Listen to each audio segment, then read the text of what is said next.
So I would be remiss, and my father wouldn't forgive me if I didn't film the old Ford tractor. A beautiful machine. I mean, this is, look at it. Look at that cream color. Look at the raised painted letters. I mean, just beautiful. My father would have loved that old tractor.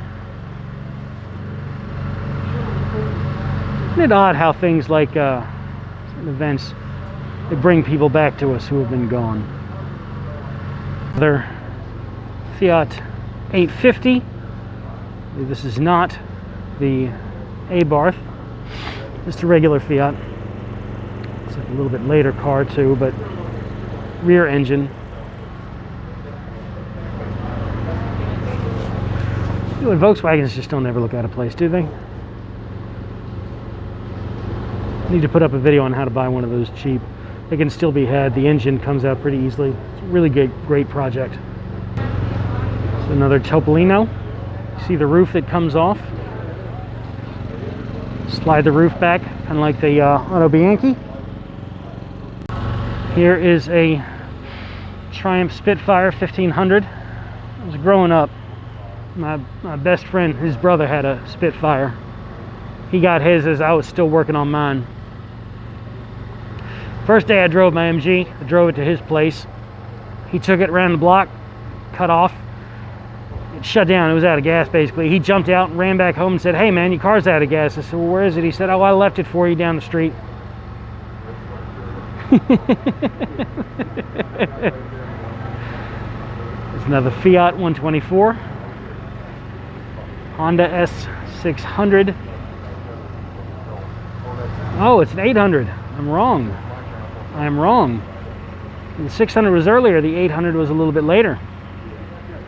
So again, you can see where these were designed to compete with the British cars of the time. And then we have a really interesting car here on the neck. This is a Mazda Cosmo. This was Mazda's first entry into the sporting world. And it was only in right-hand drive. They didn't send them to America. And look at this backside. It's a Cosmo Sport. I've always wanted to see one of these. And you can land a helicopter on that damn trunk. It's so flat. And look at how massive the rear window is for visibility. Really wanted to be seen when you were driving this car in Japan. You've got the houndstooth seating, wooden steering wheel. I mean, they just got everything right with this little car, and I'm very fond of Mazdas anyway. And this is just a beautiful little car. These are pretty valuable too nowadays. You just don't see it in the door. You don't see them very much. Certainly not in this country. There you go. Very interesting design.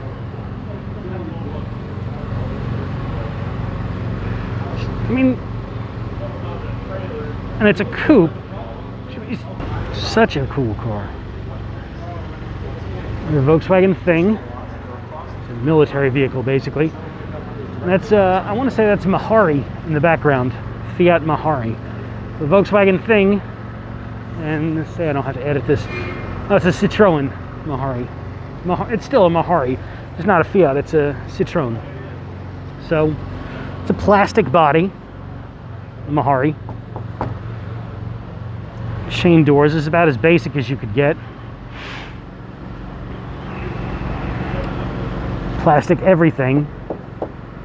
It's like a bathtub. It's like a fiberglass bathtub. You can see the body panels are riveted together. It's just plastic, riveted. Riveted on top of other plastic. And you have the door. Certainly it didn't rust. So then you've got the Volkswagen Thing. I have seen these rusted out, but no matter. This is a beautiful one. I like the yellow. I like yellow in Fiat.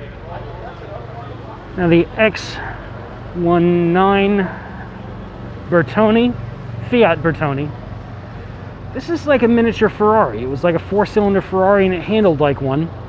There's a place in Ohio that soups them up and put larger Toyota VTEC engines in. I'm sorry, Honda VTEC engines in them, but these are supposed to be some the handling is supposed to be phenomenal on these tight little cars. Like I said, it's just like driving a little Ferrari You've got mid-engine. There's a gear shift. Engine would be back here. And really a tight little car. Bertone. Bertone was another car manufacturer like Ghia, Vignale, Pininfarina. So Bertone was where Marcello Gandini worked. Gandini did the Lamborghinis, the Miura, Countach. He was at Bertone. The Fiat 1500, they're larger convertible back in the day. So here's my father coming back to say hello. That's my uncle too. My father had a 190 SL as I was growing up. I thought it was the most incredible, beautiful car. His was white. That's why my MG is white, because I wanted something similar. I couldn't get a 190 because they're fabulously expensive now. This is a 55, his was a 61 or 2. Very Spartan inside, but the curves on them are just incredible. Really beautiful cars.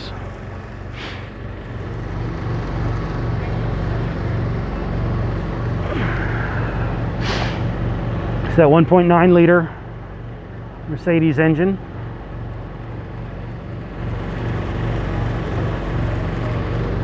And this is Carroll Shelby's first car in America. This is the Sunbeam Tiger.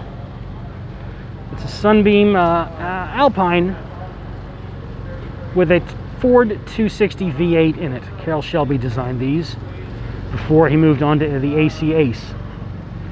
So he shoved that little engine in there. Sunbeams did not have rack and pinion steering, which is kind of unique. My uncle had one of these years ago before I was ever. He must have had one in the 70s. So it's a car my father had next to a car my uncle had. It's a TR8 that these guys are looking at, but it's got the 3.5 liter Rover 8-cylinder engine, which means that this one is the good one. 4-cylinder engine is the TR7. A lot of problems that plagued labor at British Leyland, but this car was much more well sorted, more powerful engine. This is really the car to have. This is a V8 light sports car. So the Triumph TR8 convertible, really a unique, really a great V8 car. European cars with American engines. The Jensen, it's a British Grand Touring car. The beautiful lines on that, but you can see it also had a big Chrysler V8 engine. It's got Jensen heads, but it had a Chrysler V8 engine in it. Bristol was doing the same thing in England at the time. That's a Jensen Interceptor. What a cool name, the Interceptor. Early MG T car. TD, so it's an early one. Actually go in order: TD, TF, TC, TD, TF. They go in order. So this is a TD. It's a little bit earlier. Would like to get one of these, and the values on these are getting more reasonable. So they can be had. Beautiful, beautiful, beautiful wooden dash. Oh my God. I want to touch everything here, but I don't know what I can. And this leather is just phenomenal. A little Austin Healey Sprite. So this is a bug-eyed Sprite. I'll show you. I don't want to close the hood. It's got, so they've converted it to a Weber carb. Would have had SU carburetors. See, this is a Weber carburetor. Right here, Weber carburetor. Would have had what was called Skinner's Union, SU carburetors. This is a conversion. A lot of people felt it worked better, it was more reliable. I think SU carbs do great, but yeah, so just, there you go. It's a bug-eye.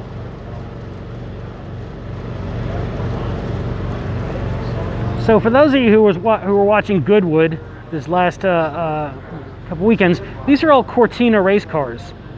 Sort of like British stock cars. You know, they took their sedans and put big twin cam racing engines. You can see Lotus engines, and just, these are all race cars.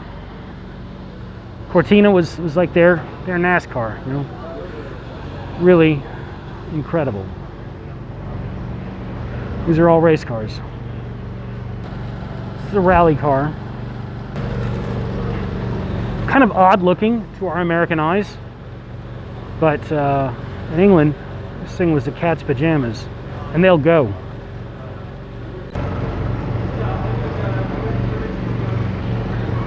Just take a look. Fiat X19, Citroen Mahari,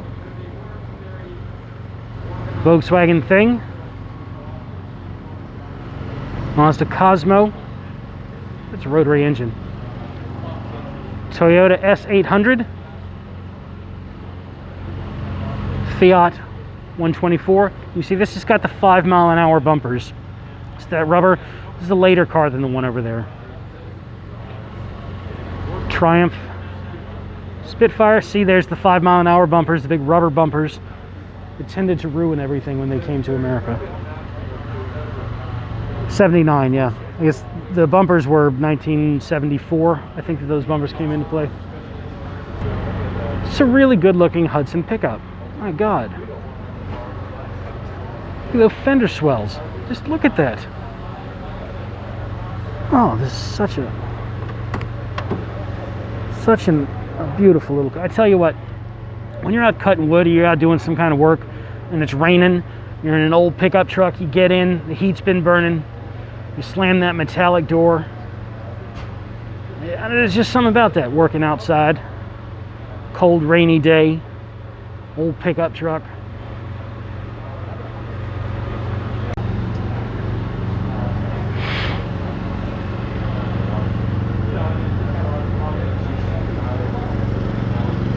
It's a Morgan Aero 8. The V8 Morgan sort of designed to be a bit more modern. Sort of a Morgan supercar. V8 engine, aerodynamic frame. Okay. So it's unique. They've got the Tiger and the TR8 and the Morgan all side by side. Those are all British cars with V8 engines. Just thought I'd throw that out there. Also, there's the Jensen. That's also a British car. It's a Grand Tour with a V8. Pennsylvania. Datsun Z car. This is a Nash Healey. Healey was a British designer. Pininfarina did the body. Nash was an American company.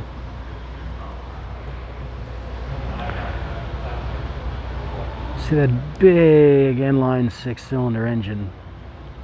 1953 Nash Healey. Original double bubble transporter delivery truck. What a beautiful little car. It's a go-go mobile. Wow. Just look at these little cars you find. I mean, just, oh my God. That's so cool, isn't it? Little go-go mobile. There you go. 14 horsepower, 2-stroke, 2-cylinder. Najeeb Kahn. He's the guy that's in all kinds of trouble. That's gotta suck. I'm guessing, look at this wooden slats on the floor. I'm guessing Kahn isn't here today. I wouldn't want to be. Imagine if this is your garage because you chose to defraud a few people and not pay some taxes. You got to lose all this. Of course, I guess it was through defrauding a bunch of people and not paying taxes that you're able to afford all this. So, you know. So I saw this Bugatti here, and you never know. There's a lot of good stuff in here. I didn't think you would have an actual Bugatti, but it is a replica. But still, I mean, even if your Type 35 is just a replica, you know, it's got the Bugatti blue. You know, those of you who like the Veyron, you can see where that grille comes from.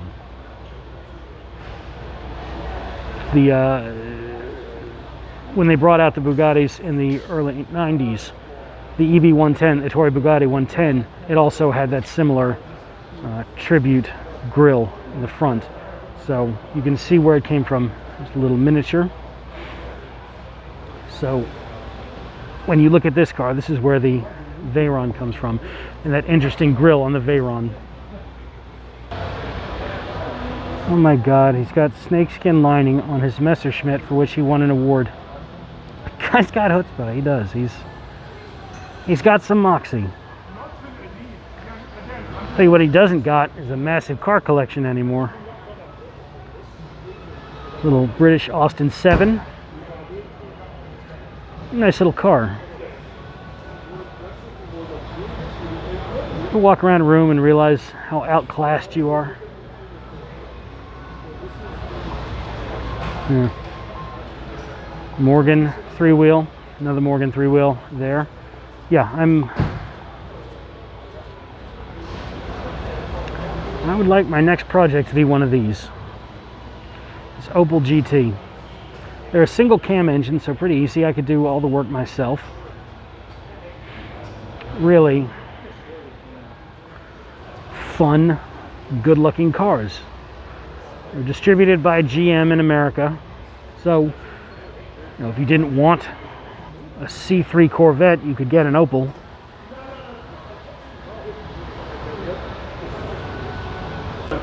This one's an automatic.